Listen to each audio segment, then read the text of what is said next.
bawah tajuk garam, iaitu analisis kualitatif bagi garam. Okey, apa itu analisis kualitatif bagi garam? Analisis kualitatif bagi garam ini adalah satu ujian yang dilakukan untuk menentukan, untuk mengesahkan kehadiran anion dan cation dalam sesuatu jenis garam itu. Okey, contohnya garam. Garam terdiri daripada apa? Daripada anion, cation, sebab dia merupakan suatu sebatian ion. Sebatian ion, contohnya cikgu ambil plumber, klorida. Betul tak ini garam? Betul. Plumber adalah logam, klorida daripada asid hidroklorik tendang hidrogen. Okey, so plumber klorida sejenis garam, plumber 2+ ion, klorida negatif ion. Bermaksud dekat sini kita ada cation dan kita ada anion. Dalam garam ada cation, ada anion. Kena buat ujian untuk mengesahkan kehadiran cation ini ataupun untuk mengesahkan kehadiran anion ini. Okey, apa ujian yang kita boleh buat? Ada 4 ujian untuk menentusahkan kehadiran ini. Yang pertama adalah melalui ujian pemanasan, ujian anion, ujian cation dan juga ujian gas. Okey, kita lihat satu-satu secara terperinci. Yang pertama adalah ujian pemanasan. Okey, kita lihat ujian pemanasan. Okey, untuk ujian pemanasan, kita ada, bila kita panaskan ada 5 ada 5 jenis kat sini. Kita akan tengok 5 jenis garam, iaitu garam karbonat, garam nitrat, garam sulfat, garam klorida dan garam amonium. Jadi kesemua ni bila kita panaskan akan menghasilkan produk yang berbeza. Okey, first kita tengok untuk garam karbonat. Contoh garam karbonat adalah plumbum karbonat. Plumbum karbonat. Katalah kita ada plumbum karbonat. Plumbum karbonat. Kita pun panaskan. Okey, untuk pemanasan tak perlu tambah oksigen dekat sini. Maksudnya plumbum karbonat bila kita panaskan terus dapat produk dia. Tapi kalau untuk pembakaran, contohnya bila kita bakar sesuatu benda tu mesti ada oksigen di sini. Maksudnya ini tambah dengan oksigen akan jadi produk. Okey, kalau panaskan tak perlu ada oksigen Okey, plumbum karbonat bila dipanaskan akan menghasilkan apa? Oksida logam dan karbon dioksida. Dua produk dihasilkan apabila kita panaskan plumbum karbonat ataupun garam karbonat. Okey, kat sini plumbum karbonat, pecahkan dia. Dia akan jadi oksida logam, bermaksud plumbum oksida. Tambah dengan apa? Ya, tambah dengan karbon dioksida. Baki daripada sini akan jadi plumbum oksida dan karbon dioksida. Okey, contoh lain. Contoh lain mungkin kita ada zinc karbonat. Zinc karbonat. Okey, rapatkan sikit. Zinc karbonat bila kita panaskan pun masih sama. Produk dia akan jadi apa? Sama dekat sini, oksida logam. So, zinc oksida tambah dengan karbon dioksida. Okey, yang membezakan kedua-dua ni malah banyak lagi yang lain pun. Mesti ingat, contohnya plumbum karbonat bila kita bakar ni, kita panaskan dia akan jadi macam ni. Plumbum oksida ni dia akan menghasilkan warna dia sendiri. Sama juga dengan zinc oksida akan menghasilkan warna dia sendiri. Karbon dioksida sejenis gas yang tidak berwarna. Okey, plumbum oksida warna apa? Kita panaskan ini, dia akan menghasilkan produk ni. Macam mana cara nak panaskan? Maksudnya, ni, okey, panaskan. So nanti produk dia akan jadi dalam keadaan panas berwarna perang. Masa dia tengah panas tu, produk dia akan jadi warna perang. Bila kita sejukkan dia, bila sejuk, produk dia akan jadi warna kuning. Bahagian ni mesti ingat. InsyaAllah nanti cikgu akan kongsikan warna-warna yang terdapat dalam dalam ni Okey. Untuk zinc oksida pula warna apa? Ketika panas berwarna kuning. Manakala ketika dia dah sejuk dia berwarna putih. Karbon dioksida tidak berwarna. Okey, satu lagi contoh kita ambil. Cuprum carbonate. Bila kita panaskan cuprum carbonate, okey, apa produk yang terhasil?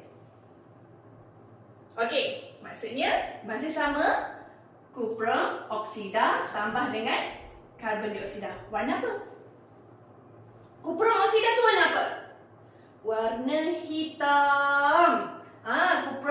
Cuprum oksida ni warna hitam. Panas atau sejuk dia tetap sama berwarna hitam. Jadi jenis-jenis warna ni yang membezakan garam apa yang kita panaskan. Contoh plumbum carbonate, bila produk dia, kita lihat pemerhatian dia, kita tengok warna perang ketika dia panas. Sejuk dia jadi kuning. Maksudnya kita guna plumbum carbonate untuk panaskan. Okey, kita ada jenis garam ni. Kita pun panaskan dia. Pak, masuk kat sini, panaskan. Bila panaskan, kita perhatikan warna dia warna hitam. Okey, kita dah dapat agak. Bila warna hitam maksudnya dia adalah daripada cuprum oksida. Cuprum oksida daripada cuprum carbonate. Okey. Karbonat pula untuk ada dua, walau bagaimanapun ada dua yang tak terurai apabila dipanaskan, iaitu garam nak. Garam nak tak terurai, maksudnya natrium carbonate bila kita panaskan tak terurai. Ataupun kalium carbonate, dia tak terurai apabila dipanaskan, tak terurai. Garam nak tak terurai, tapi garam selain daripada nak, ya, dia terurai apabila dipanaskan. Okey, kita lihat pula untuk garam nitrate. Garam nitrate bila kita panaskan dia akan menghasilkan oksida logam. Maksudnya sama dekat sini, oksida logam. Tapi bezanya dia ada nitrogen dioksida dan gas oksigen. Ini pun gas gas nitrogen dioksida dan oksigen. Oksida logam sama. Bezanya bila karbonat dia akan menghasilkan karbon dioksida. Sebab ni nitrate dia adakan NO tu, dia ada sebab tu lah ada kat sini nitrogen dioksida. Cikgu bagi contoh. Ambil yang sama kat sini, plumbum carbonate. Kat sini kita buat plumbum nitrate. Contoh kita ambil plumbum nitrate. Bila kita panaskan plumbum nitrate, oksida logam yang terhasil ni pecahkan, dia jadi 3 sebab ada N. Yang ni terus pecah jadi 2 je, terus jadi karbon dioksida. Tapi yang ni, okey, plumbum oksida. Cara nak ingat dia, plumbum oksida, ada nitrogen, maksudnya mesti ada nitrogen dioksida. Gas nitrogen dioksida dan satu lagi ada oksigen, tapi kena balancekan. Balancekan ni kalau ingat lagi bagus, sebab cara nak balance tu kadang-kadang mengelirukan. Kecuali kalau kita dah terbiasa buat latihan, so tak ada masalah. Okey, PB kat sini ada 1, sedangkan kat sini ada N 2, O 6. Kat sini akan jadi 4. Kerana apa? Kita letak sini 2. Sini pun letak 2. Plumbum 2 supaya oksigen ni jadi 12. Sini 2, 8, 10, 12. Dah settle. Kalau ingat lagi baguslah cara dia ni.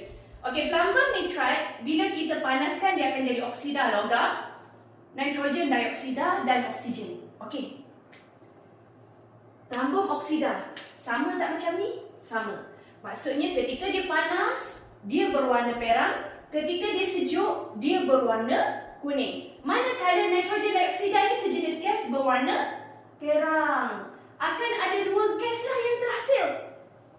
Kita akan nampak gas kat situ, gas nitrogen dioksida, dan satu lagi adalah gas oksigen. Macam mana nak kenal pasti gas nitrogen dioksida dan gas oksigen ni? Ataupun gas karbon dioksida? Okey, next cikgu akan bagi untuk ujian gas. Kalau sebelum ni cikgu ada bagi tahu ujian pemanasan, kemudian ada ujian gas. Ujian gas tu untuk menentukan gas apa yang terdapat dalam satu-satu garam. Okey. So, plumbum oksida. Contoh kedua kita ambil zinc carbonate ataupun zinc nitrate kat sini. Zinc nitrate. pun sama. Dia akan jadi apa? Zinc oksida tambah nitrogen dioksida tambah oksigen. Letak 4, 2, 2, settle. Cuma kat sini akan jadi apa? Sama. Panas kuning, sejuk putih. Yang ni warna apa? Perang. Yang ni tak berwarna. Oksigen tak berwarna Okey, contoh lain mungkin kita boleh ambil magnesium nitrate. Bila panaskan dia jadi apa?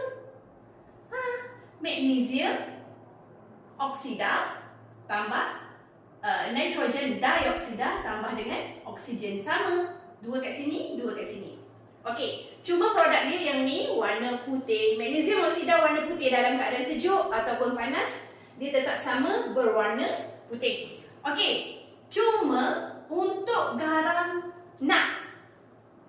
Kalau ini dia menghasilkan oksida logam, nitrogen dioksida dan oksigen. Untuk garam NaC, natrium nitrate ataupun kalium nitrate. Apa jadi? Kalau kat sini tak boleh garam NaC tidak terurai.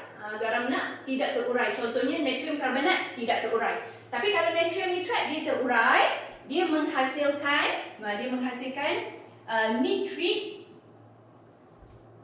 dan oksigen. Okey, kita tak ulas selanjutlah untuk yang tu. Cuma untuk garam NaC dia akan menghasilkan nitrit dan oksigen. Beza dengan ni, dia akan menghasilkan oksida logam tambah dengan nitrogen dioksida tambah dengan oksigen. Boleh? Okey, seterusnya kita akan masuk pula kepada garam sulfat. Garam sulfat, kebanyakan garam sulfat tidak terurai apabila dipanaskan, kecuali 3 saja.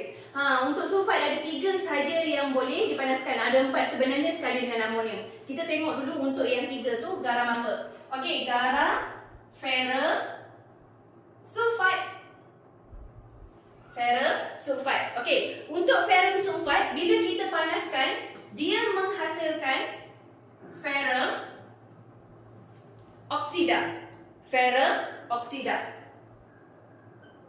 2 kat sini, 3 kat sini. Ferrum oksida tambah dengan sulfur dioksida, dan sulfur trioksida. Sulfur trioksida.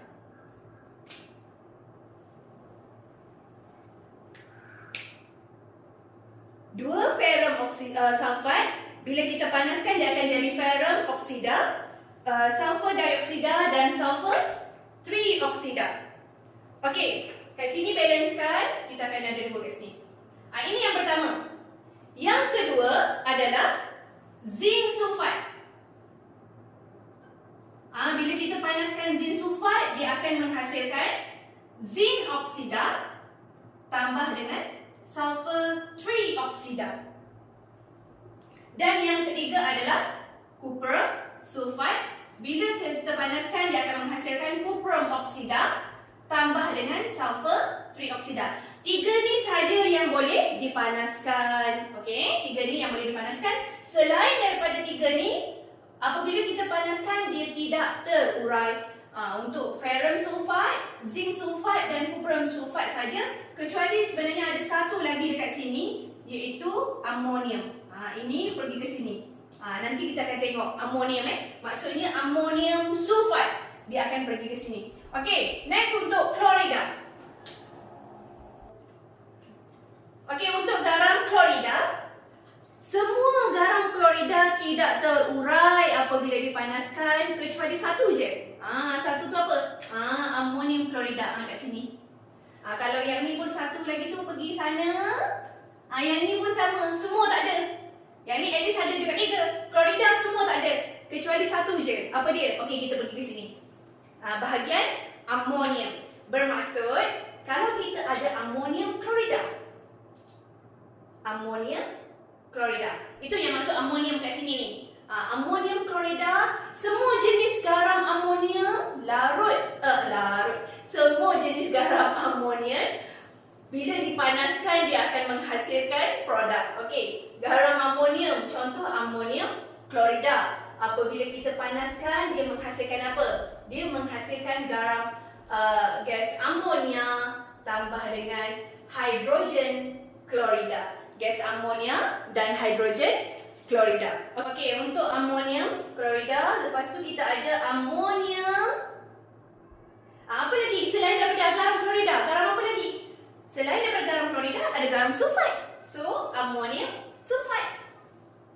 Boleh panaskan. Semua jenis garam amonium boleh panaskan. Selain daripada itu, amonium apa lagi? Amonium nitrate. Amonium nitrate. Boleh panaskan. Ataupun satu lagi, amonium karbonat. Amonium karbonat. Jadi semua jenis garam amonium boleh dipanaskan. Klorida tak ada kecuali amonium klorida. Sulfat ada 3 termasuk amonium sulfat. Yang nitrate semua boleh panaskan. Dapat benda ni kecuali NAK dapat nitrit dan oksigen. Yang ni NAK tak boleh dipanaskan, tak terurai apabila dipanaskan. Okey, untuk amonium sulfat, apa produk yang terhasil? Iaitu amonia dan H2SO4. Acid sulfuric. Okey, kat sini 2 biji amonia dan H2SO4. Untuk amonium nitrate dia akan menghasilkan amonia. Jadi amonium bila panaskan produk dia semua amonia. Yang ni pun sama, dia akan menghasilkan amonia. Okey, amonia tambah dengan HNO3, nitric acid.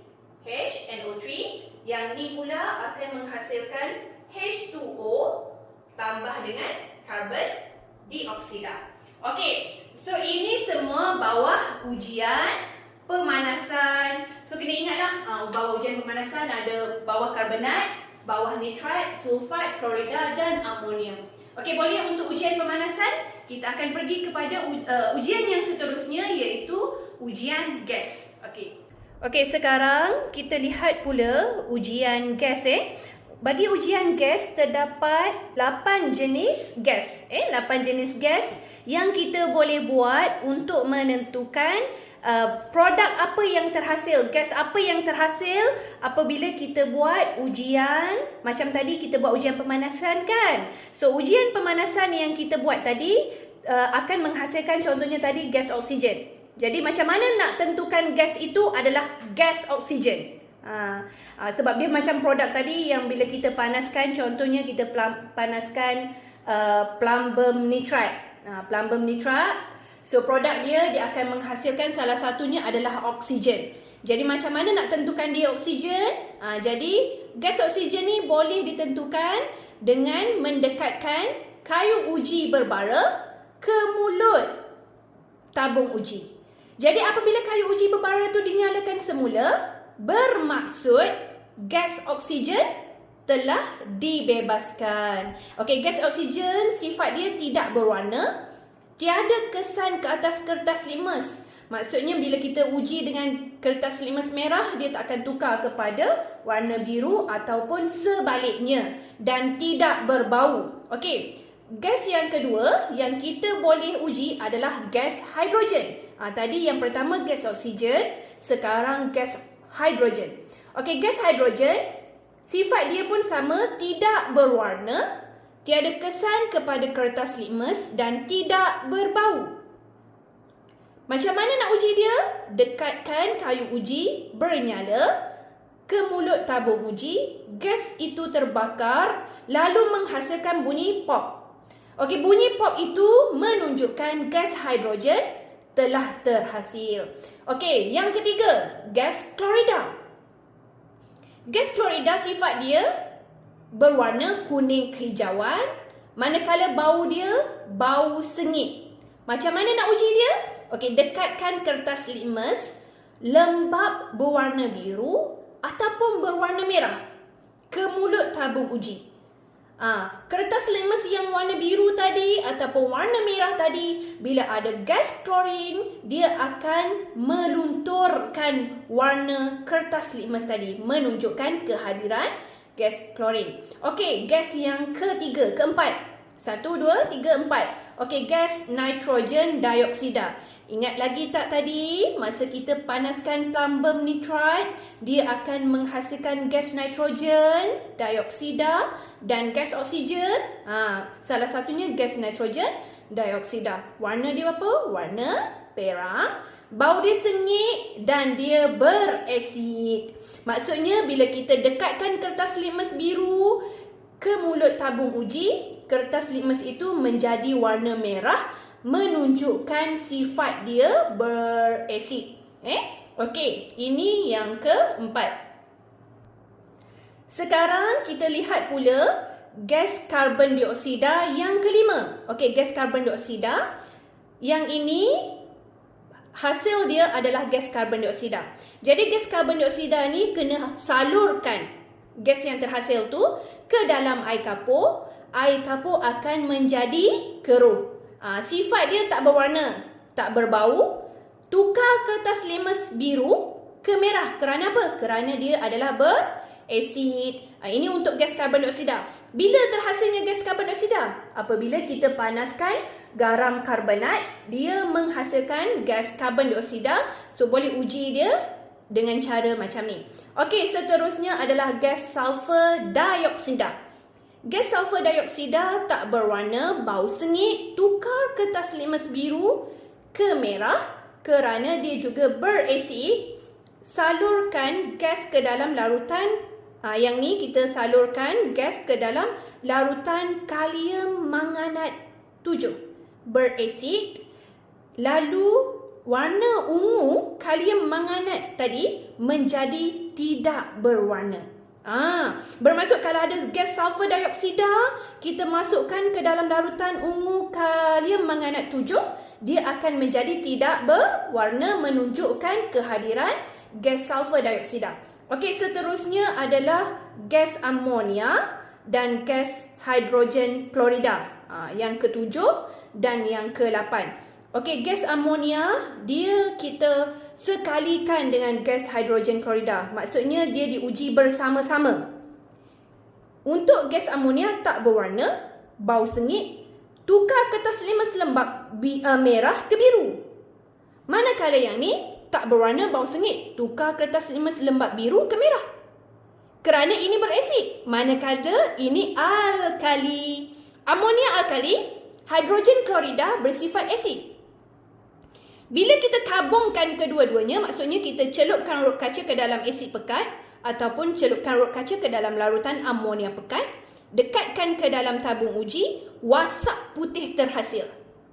Bila diuji kedua-dua, amonia dan HCl, wasap putih akan terhasil. Okey, dan untuk ke-8 gas. Untuk ujian gas seterusnya, kita akan lihat pula untuk ujian anion. Baik, sekarang kita lihat pula ujian yang ketiga yang boleh kita lakukan, iaitu ujian anion. Apa yang dimaksudkan dengan ujian anion? Ujian anion adalah ujian ke atas anion bagi garam. Ada apa? Ada berapa anion yang kita nak kaji? Ada 4 iaitu anion karbonat bagi garam karbonat, anion nitrate bagi garam nitrate, anion sulfat dan anion bagi klorida. Okey, kita tengok satu per satu. Baik, sekarang tengok untuk larutan ion karbonat. Maksudnya kita nak tahu anion yang hadir itu adalah anion karbonat ataupun daripada garam karbonat. Macam mana nak buat dia? Masukkan garam karbonat ke dalam asid cair. Masukkan garam karbonat. Contoh garam karbonat apa dia? Magnesium karbonat. Magnesium karbonat bila kita masukkan dalam asid, dia akan menghasilkan gas karbon dioksida.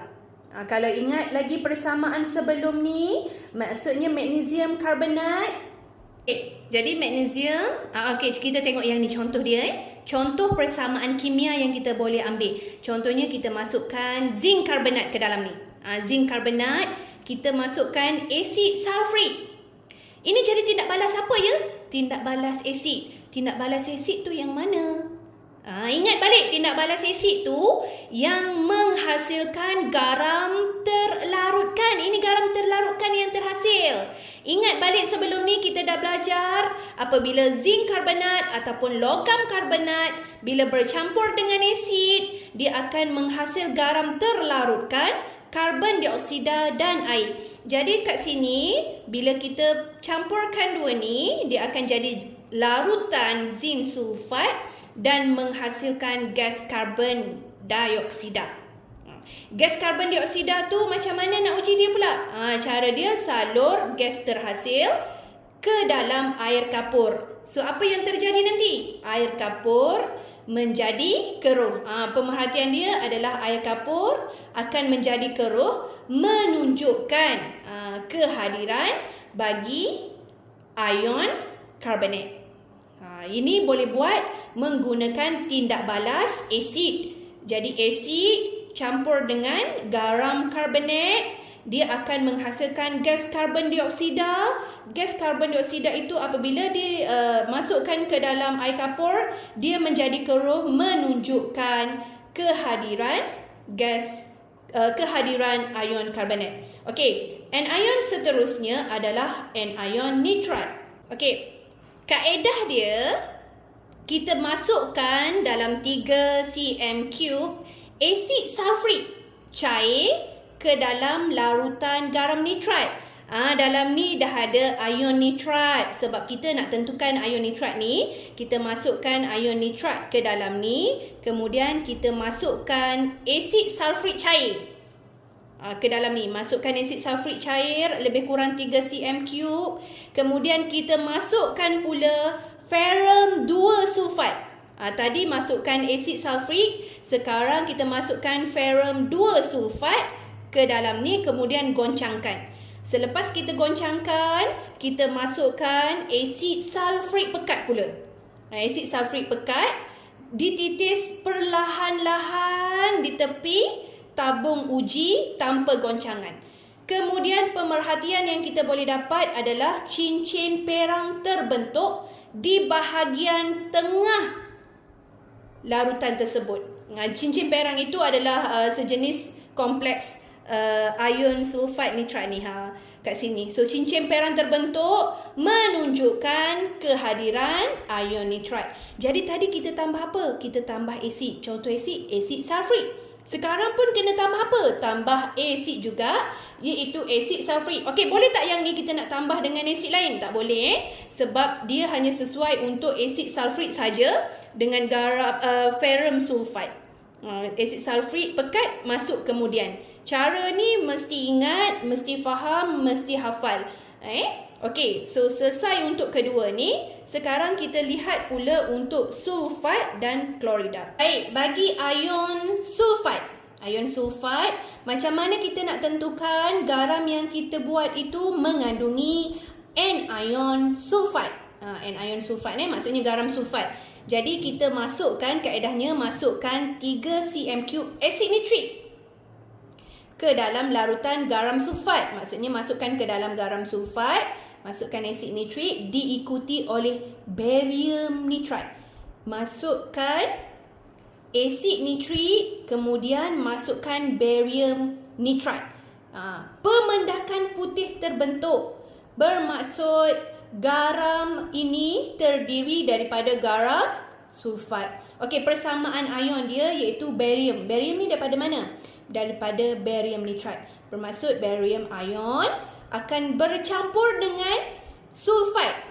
Bercampur dengan sulfat yang ini akan menghasilkan barium sulfat.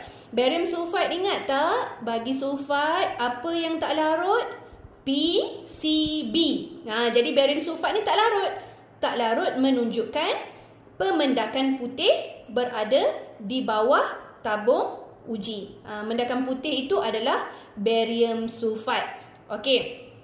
Boleh tak kita masukkan selain daripada asid nitrik? Contohnya kita masukkan asid hidroklorik. Boleh, tak ada masalah. Tapi bila kita masukkan asid hidroklorik, untuk barium nitrat ni pun kena tukar jadi barium klorida. Asid nitrit, barium nitrite. Asid hidroklorik, barium klorida. Supaya dia akan jadi sama, seimbang.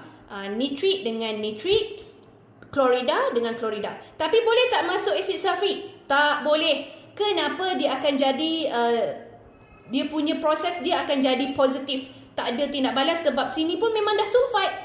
Kita nak uji sulfide, kita masukkan asid sulfrik, tak boleh. Masukkan selain daripada asid sulfrik, tak ada masalah. Okey, yang seterusnya adalah ion klorida. Nak tentukan garam yang ada itu adalah garam klorida, kita masukkan 3 cm3 asid ke dalam larutan garam sulfide. Ini diikuti larutan argentum nitrite. Okey, persamaan ion dia sebab ada Ag+. Ag+ ni daripada mana? Daripada argentum nitrite. Argentum nitrite campur dengan sulfrik ni. Okey. Ini ada typing error kat sini ni. Ag+ tambah dengan klorida ion sepatutnya klorida ion. Dekat sini akan jadi klorida ion. Klorida ion tu produk dia akan terhasil AgCl. Ingat lagi tak untuk AgCl ni? Maksudnya bawah klorida apa yang tak larut? Klorida, pah, plumbum, argentum. Jadi argentum klorida tak larut.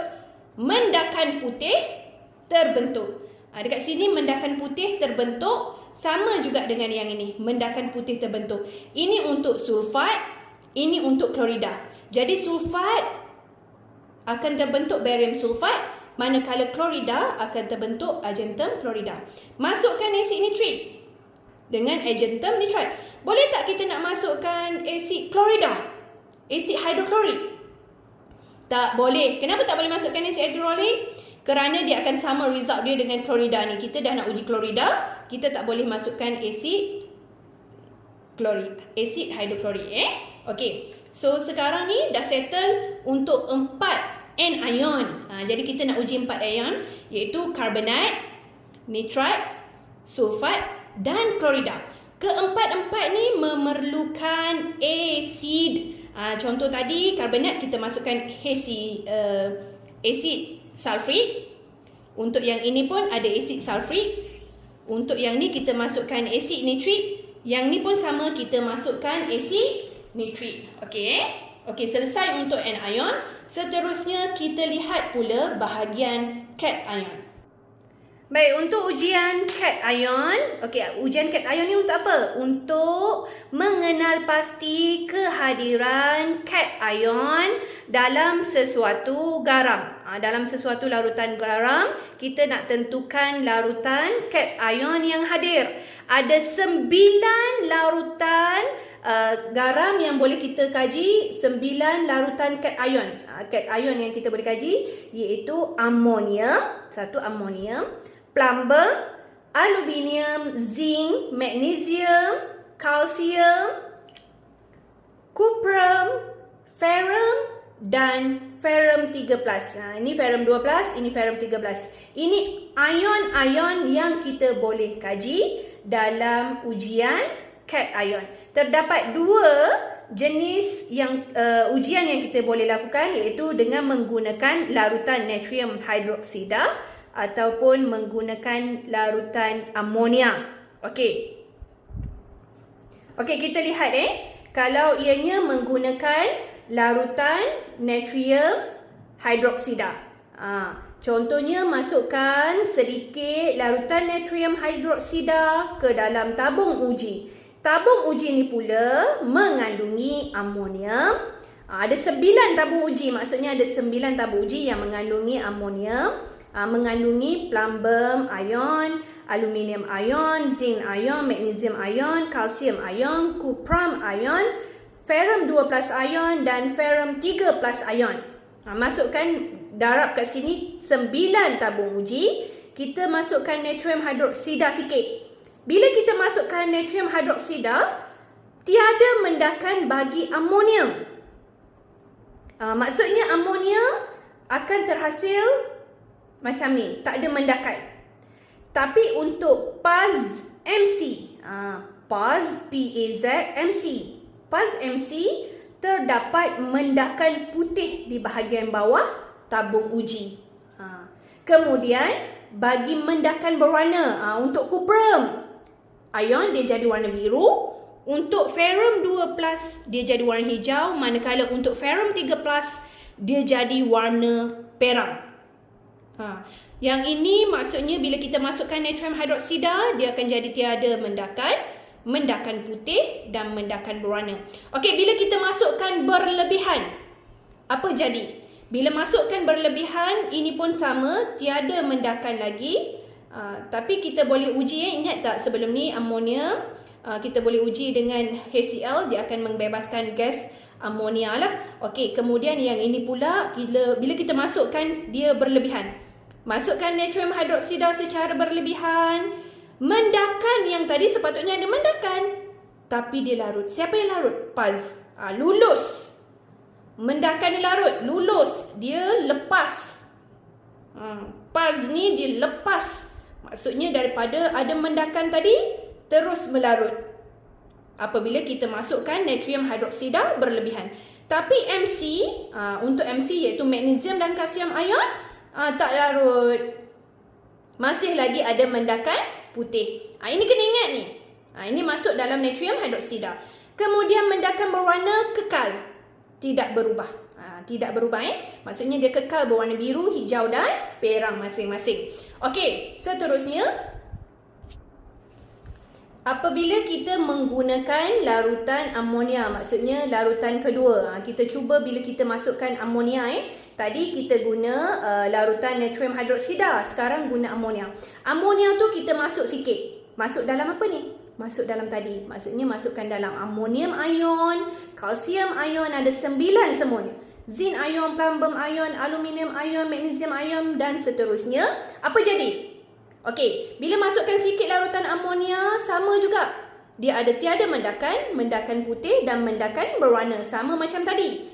Bezanya kat sini, untuk tiada mendakan, dia ada amonium dan kalsium. Kalau tadi, dia ada amonium saja.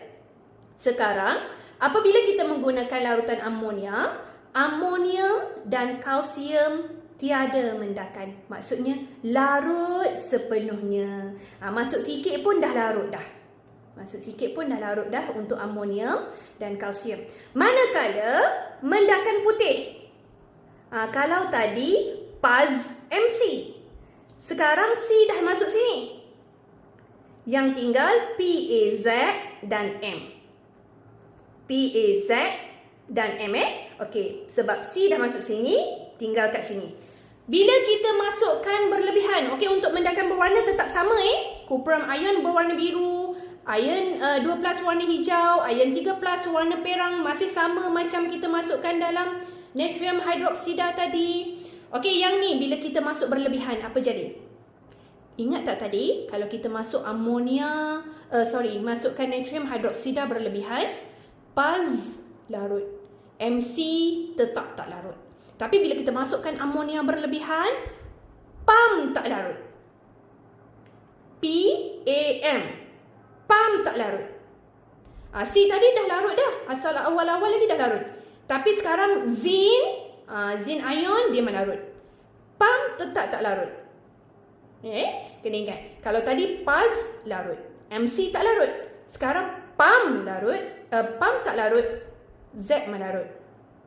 Maksudnya plumbum dan aluminium kekal tidak larut bagi kedua-dua sekali. Kekal tak larut. Tadi Paz tak larut juga. Paz larut. Okey, sorry. Paz larut Yang ni dia kekal tak larut dekat sini. PAM pun tak larut ni.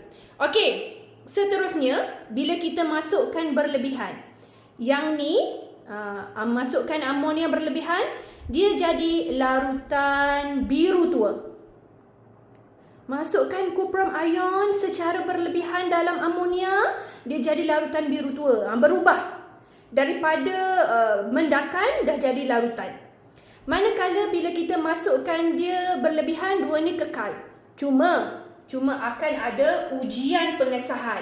Ada ujian pengesahan lagi untuk menentukan kehadiran cation ini. Contohnya iron 3+ ni, okey, untuk iron 3+, kita masukkan kalium thiacyanate. Kalium thiacyanate KSCN. Bila kita masukkan kalium thiacyanate ke dalam iron 3+, larutan merah darah terbentuk. Ini menentusahkan kehadiran iron 3+. Macam mana nak tentusahkan kehadiran iron 3+? Masukkan kalium thiocyanate ni. So dia akan jadi larutan merah darah. Manakala bila kita masukkan kalium hexacyanoferrate 3. Okey, 3 FeCN6 kalium hexacyanoferrate 3 ke dalam larutan ferrum 2+ yang berwarna hijau, dia tukar menjadi mendakan biru tua. Daripada mendakan hijau dah jadi warna biru. Hijau tukar biru. Perang jadi merah darah. Manakala biru yang ini jadi larutan biru tua. Itu ujian pengesahan dia. Okey, selain daripada tu, kita masukkan Ki. Kalium iodida ke dalam Pb2+ dan aluminium 3+. Bila kita masukkan Ki, yang ini mendakan menjadi larut. Manakala bila kita masukkan dia ke dalam yang ini, dia menjadi mendakan kuning. Hanya larut bila panas. Waktu sejuk, dia jadi mendakan kuning. Plumbum 2+, masukkan Ki, dia jadi mendakan kuning. Ini juga ujian pengesahan untuk menentukan kehadiran cation dalam suatu garam.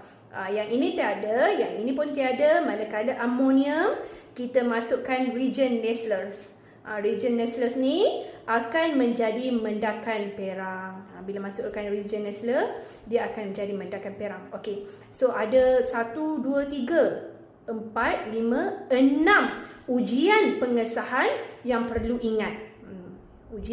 Ada 6 ujian pengesahan yang perlu ingat. Macam mana dia boleh berubah-ubah ni. Okey, jadi kita telah tengok bahagian ujian-ujian yang terlibat dalam analisis kualitatif garam. Okey, dalam analisis kualitatif garam tadi, kita ada ujian pemanasan, ujian gas, ujian anion dan ujian cation. Okey, ujian pemanasan kita dah belajar pasal bila kita panaskan garam karbonat. Bila kita panaskan apa lagi? Garam nitrat. Kemudian ada sulfat, ada klorida. Yang ini combinekan sekali iaitu garam amonium. Bila kita panaskan, apa produk yang terhasil? Kena ingat, kena faham. Seterusnya ujian gas. Ada berapa ujian gas yang kita tengok tadi? Ada 8 ujian gas. 8 ujian gas iaitu oksigen, hidrogen, karbon dioksida, sulfur dioksida, klorin. Lagi apa lagi? HCl, amonia. 1, 2, 3, 4, 5, 6, 7. Lagi satu. Apa dia? Oksigen, hidrogen, nitrogen dioksida. Lagi satu adalah nitrogen dioksida. Okey. Kemudian ada ujian anion. Ada berapa ujian anion ada? 4. Anion apa? Karbonat, nitrat, sulfat, dan klorida. Semua ni memerlukan apa? Memerlukan asid. Maksudnya kalau nak masukkan ni, kena masukkan asid. Ini pun sama. Biasanya kita guna ni H2SO4. Macam tadi H2SO4. Yang ni kita masukkan nitrat, asid nitrik. Produk dia akan jadi mendakan putih.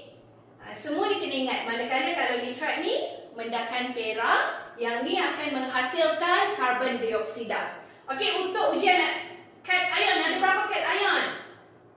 Amonium, Paz tadi, Paz, MC dan Cu2+, Fe2+, Fe3+.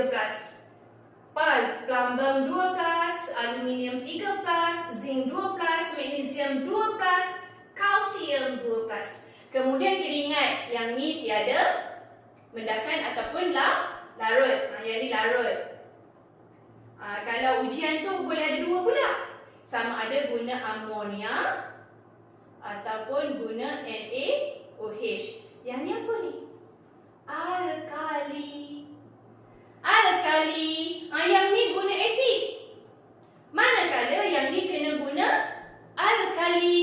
Alkali iaitu amonia ataupun natrium hidroksida. Lepas tu kena tengoklah siapa yang tak larut dengan mendakan putih. Mendakan putih. Manakala yang ini akan jadi mendakan berwarna. Kemudian ada ujian-ujian pengesahan yang terlibat yang telah kita bincangkan tadi. Okey? So, kalau ikutkan dah habislah bawah tajuk garam. Maksudnya sebelum ni kita dah belajar jenis-jenis garam, keterlarutan sama ada larut ataupun tidak larut, penyediaan untuk garam larut dan garam tidak larut, dan analisis kualitatif bagi garam. Ingat, analisis kualitatif bagi garam ada 4 ujian yang kita telah buat untuk menentukan kehadiran anion dan cation dalam sesuatu garam. Okey.